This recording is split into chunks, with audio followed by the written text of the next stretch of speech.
নমস্কার, দেখছেন ক্যালকাটা নিউজ। আপনাদের সঙ্গে রয়েছে আমি সৌমজিৎ। আর এই মুহূর্তে অবশ্যই যেদিকে নজর রাখতে হচ্ছে, দেখুন সামনে নির্বাচন, আর তার আগে আমরা দেখেছি যে ঠিক গত বছরে জেল থেকে মুক্তি পেয়েছেন পার্থ চট্টোপাধ্যায়। আবারও কি রাজনীতিতে তিনি সক্রিয় হবেন? রাজনীতিতে তাকে অন্য ভূমিকায় দেখা যাবে? কি বলছেন তিনি? আমাদের প্রতিনিধি অভিরূপা সাহা কথা বলেছিলেন তার সঙ্গে। কি বলেছেন শোনাবো। নিয়োগ দুর্নীতির একাধিক অভিযোগে বিদ্ধ ছিলেন তিনি। ৩ বছর কারাবাস শেষে অবশেষে বাড়িতে ফিরেছেন পার্থ চট্টোপাধ্যায়। আসছেই সামনে বিধানসভা নির্বাচন ২০২৬। তার আগে পার্থ চট্টোপাধ্যায়ের ভূমিকাটা ঠিক কি ইমেজে বেহালা পশ্চিমের মানুষ পার্থ চট্টোপাধ্যায়কে পাবেন, এই সব বিষয়ে জানার জন্য আমরা রয়েছি নাকতলায় পার্থদার বাড়িতে। পার্থদা, ৩ বছর পর বেশ কয়েক মাস হলো বাড়িতে রয়েছেন। আগামী দিন কিভাবে চলবেন সেগুলো নিয়েও পরিকল্পনা করছেন নিশ্চয়ই। এবার যেটা সব থেকে বড় ফ্যাক্টর সেটা হচ্ছে সামনেই বিধানসভা নির্বাচন ২৬-এর। বেহালা পশ্চিমের মানুষের কাছে আপনি কবে যাবেন, কিভাবে যাবেন, কি ভূমিকায় দেখবে বেহালা পশ্চিমের মানুষ তাদের বিধায়ককে? প্রথম কথা বলি যে আমার বেহালা পশ্চিম বিধানসভা কেন্দ্রের আপামর নাগরিকবৃন্দের কাছে আমার কৃতজ্ঞতার শেষ নেই। তারাই আমাকে পরিষদীয় রাজনীতি, কর্পোরেট জীবন থেকে ফিরে এসে পরিষদীয় রাজনীতিতে ঢোকার বিজয় তিলক পরিয়েছিলেন এবং পরপর 5 বার আমি বিধায়ক হয়েছি। বহু বিতর্ক তৈরি হয়েছে। বেহালা পশ্চিমের ভোটাররাই শেষ কথা বলে। সাফল্য না থাকলে শুধুমাত্র অভিযোগ তুলে কাউকে থামানো যায়নি। জলকে কিছুতেই আটকানো যায় না। যদি সে দেখে তাকে পৌঁছতে হবে তার গন্তব্যস্থানে। কবে যাবেন পার্থদা বেহালায়? এ মাসেই যাব। বেহালা থেকে আমি কোনোদিনই বিচ্ছিন্ন ছিলাম না। বেহালায় বসে কেন, বেহালাতে জেলের একাধিক জেল কর্মকর্তা বেহালায় বাসী, সুতরাং নিয়মিত খবর নিতাম। নিয়মিত যারা মনে করেছেন বিপদগ্রস্ত হবেন না, রাজনৈতিক পদ এবং রাজনৈতিক দলের পদ পেয়ে যারা পদ পেয়েছেন, তারা হয়তো কিছুটা চ্যালেঞ্জের মুখোমুখি হতে চায়নি বলে তারা হয়তো চুপ ছিল, কিন্তু আমি নীরব ছিলাম না। আমি একটা লিফলেট দিয়েছি, আপনারা সেই লিফলেটটা আমি তো প্রত্যেকটা রাজনৈতিক দলের কাছেই সেই লিফলেট পাঠিয়েছিলাম। আমি জনসংযোগ অভিযোগ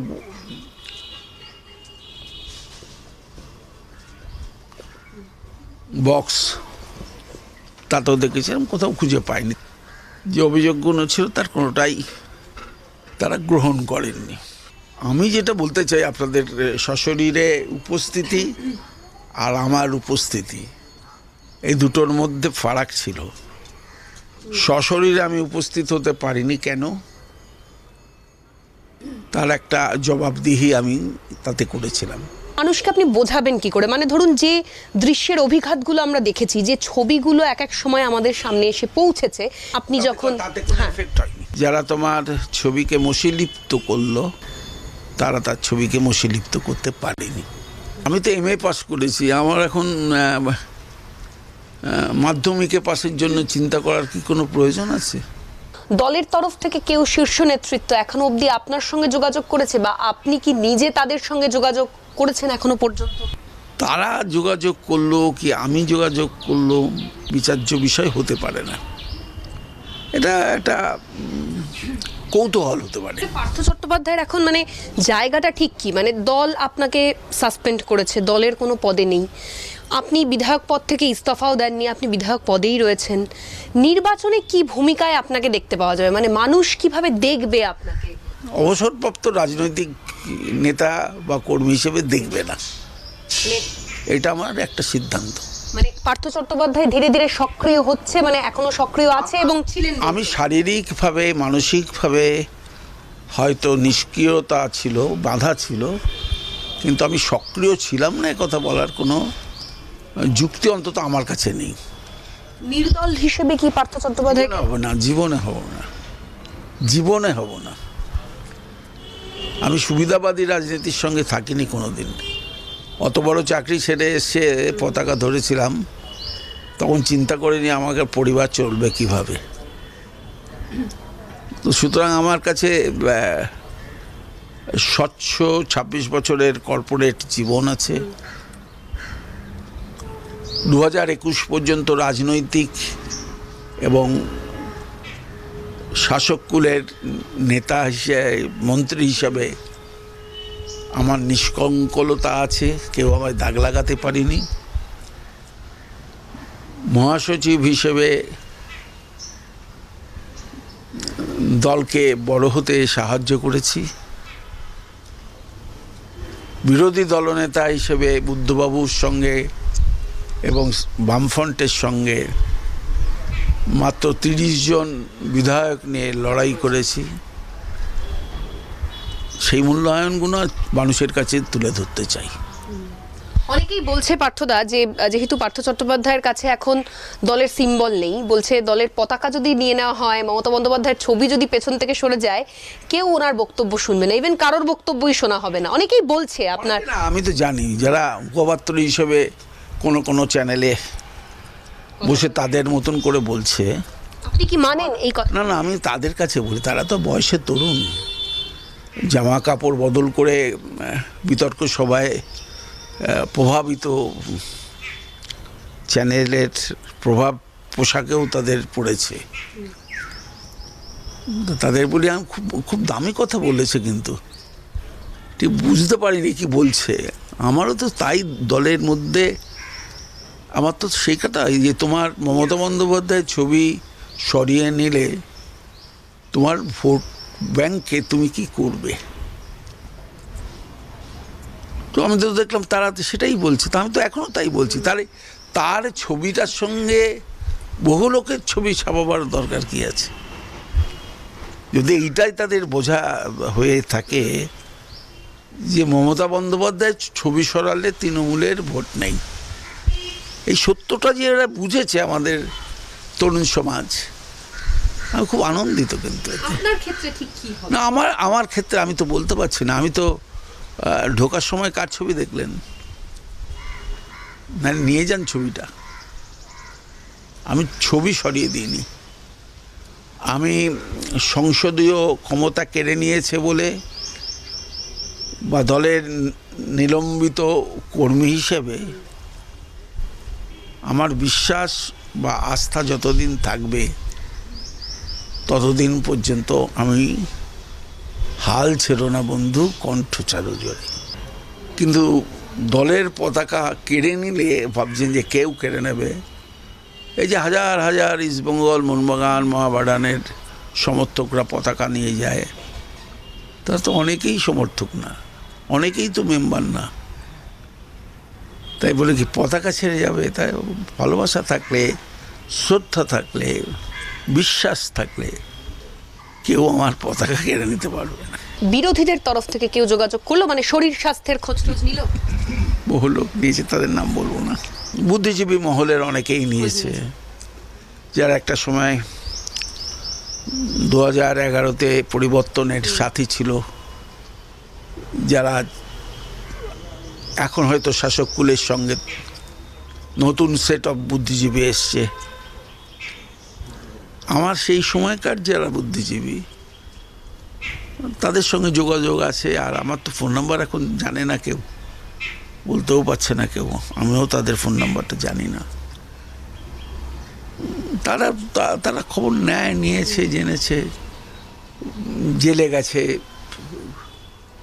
কোনো প্রোগ্রামে, তারা উদ্বিগ্নতার সঙ্গে জেল সুপারকে জিজ্ঞাসা করেছে কেমন আছে পার্থবাবু। তো এগুলো তো প্রাপ্তি, সবটাই কি অপ্রাপ্তি? তো প্রাপ্তি। আরেকটা প্রশ্ন, এটা আপামর রাজ্যবাসী প্রত্যেকেরই একটা কৌতূহল প্রশ্ন, যাই বলুন না কেন পার্থদা, এই টাকার উৎসটা কি? তুমি জানো যে আমি এখন নিজে ভিডিও রাখি, সুতরাং আমি কোনো তদন্তের বিচার্য বিষয় নিয়ে কথা বলি না। তবে আমার বিচারালয়ের প্রতি পূর্ণ আস্থা আছে, বিশ্বাস আছে, সত্য একদিন সামনে আসবে। আর এই ঘনিষ্ঠের বাড়ি থেকে টাকা উদ্ধার, আমি আবার বলছি, এই সমস্ত প্রশ্ন তো আমার তো ঘনিষ্ঠ, তুমিও, তোমার বাড়িতে টাকা উদ্ধার হলে আমাকে কেন গ্রেপ্তার করবো? এই কোনো দরকার নেই। আমি এই প্রশ্নের উত্তরও দেবো না। আমি সবারই মঙ্গল কামনা করি, ইনক্লুডিং আমার ঘনিষ্ঠের।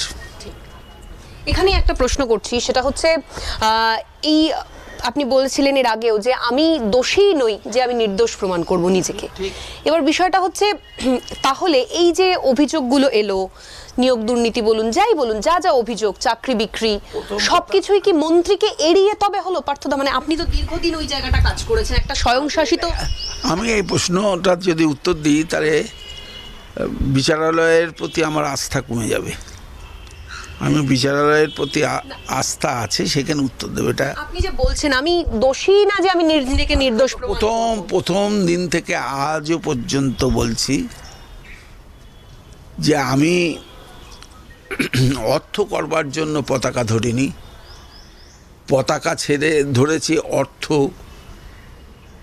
ছেড়ে, অর্থাৎ বহুমূল্যবান রাষ্ট্রায়ত্ত শিল্পের অভিজ্ঞতা এবং সুযোগ সুবিধা ছেড়ে এসছিলাম। কোনো কাগজ সেই সময় লিখেছিল যে বোর্ডরুম থেকে মানুষের কোর্টরুমে পার্থ লিখেছিল। তারা এখন কোনো কোনো দলের প্রধান মুখপাত্র, কেউ হয়তো ডিজিটালে চলে গেছে। আমার বাড়ির নিচে যদি সময় থাকে তাহলে একটা ছবি তুলে নিয়ে দেখো যে আমার ব্যাপ্তিটা শুধু পশ্চিমবঙ্গের ক্ষেত্রে না, আমার তো পরিচয় রাজনৈতিক নেতা হিসেবে নয়, আমার পরিচয় ছিল কর্পোরেট জগতের মানব সম্পদ বিষয়ে ম্যানেজমেন্ট হিসেবে পরিচয়। তো আমি তো দ্বিতীয় ইনিংস খেলতে মমতা বন্দ্যোপাধ্যায় হাত ধরিনি, আমি তো প্রথম ইনিংসেই চাকরি পায় 20-22 বছর থাকতেই, বা 20 বছর থাকতেই, বা 15 বছর থাকতেই আমি মমতা বন্দ্যোপাধ্যায়ের দল করেছিলাম। সিপিএমকে জিজ্ঞাসা করতো, বিরোধী দলেরকে জিজ্ঞাসা করতো কীভাবে টাকা এলো, কার কাছে এলো, তারা কীভাবে দল চালায়। বা আমার প্রিয় বন্ধু জগন্নাথ চট্টোপাধ্যায়, এখন অত্যন্ত উঠতি বিজেপির রাজ্য নেতা। আমি খুব ব্যথিত হয়েছি তার মন্তব্যে।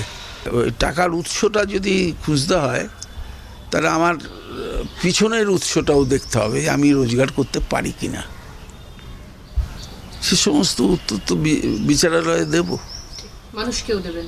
মানুষের তো দরকার নেই আমার কাছে। আর্থিক মানুষ দেখে কি, যাকে জিতেছি সে কাজ করলো কিনা, সেই প্রশ্ন নিয়ে প্রশ্ন করুন না। তারা তো আমার কর্মের অ্যাসেসমেন্ট করছে। একদিকে হচ্ছে অপপ্রচার, আর অন্যদিকে হচ্ছে উন্নয়ন। মন্ত্রী হিসেবে, বিধায়ক হিসেবে আমার মূল্যায়ন, সেটা জনগণ করবে। বিধানসভায় গেলেন না কেন? অধিবেশন তো চললো, বাজেট সেশনও চললো। ডাক্তার, বিধানসভার দুটো কমিটিতে আমি শুনলাম আপনার নাম সেখানে ঢোকানো হয়েছে, এটা কিভাবে দেখছেন? মানে বিধানসভার কিছু কোনোভাবেই দেখছি না। না আমাকে প্রাপ্তি দেয়, না আমাকে উচ্চতা দেয়। আমি অধ্যক্ষের কাছে কৃতজ্ঞ যে তিনি যা মনে করেছেন আমার পরিষদীয় মন্ত্রী হিসেবে বোধহয় আমি ওনার থেকেও বেশি সময়ের পরিষদীয় মন্ত্রী। আমার পরিষদীয় পাঠ যদি কেউ শক্ত করে থাকে তার নাম হাশিম আব্দুল হালিম, আর দ্বিতীয় নাম হচ্ছে পঙ্কজ বন্দ্যোপাধ্যায়। আর যে আমার কাছে, আমি যাকে রোল মডেল মনে করি, সেই মমতা বন্দ্যোপাধ্যায় এখনো আমার কাছে নেত্রী। 26-এর মুখ্যমন্ত্রী হিসেবে কাকে দেখতে চান? জনগণ যাকে ঠিক করবে। কোনো নতুন মুখ? অভিষেক বন্দ্যোপাধ্যায় যদি মুখ্যমন্ত্রী হন, সেটা এবার হোক বা আগামী সময়।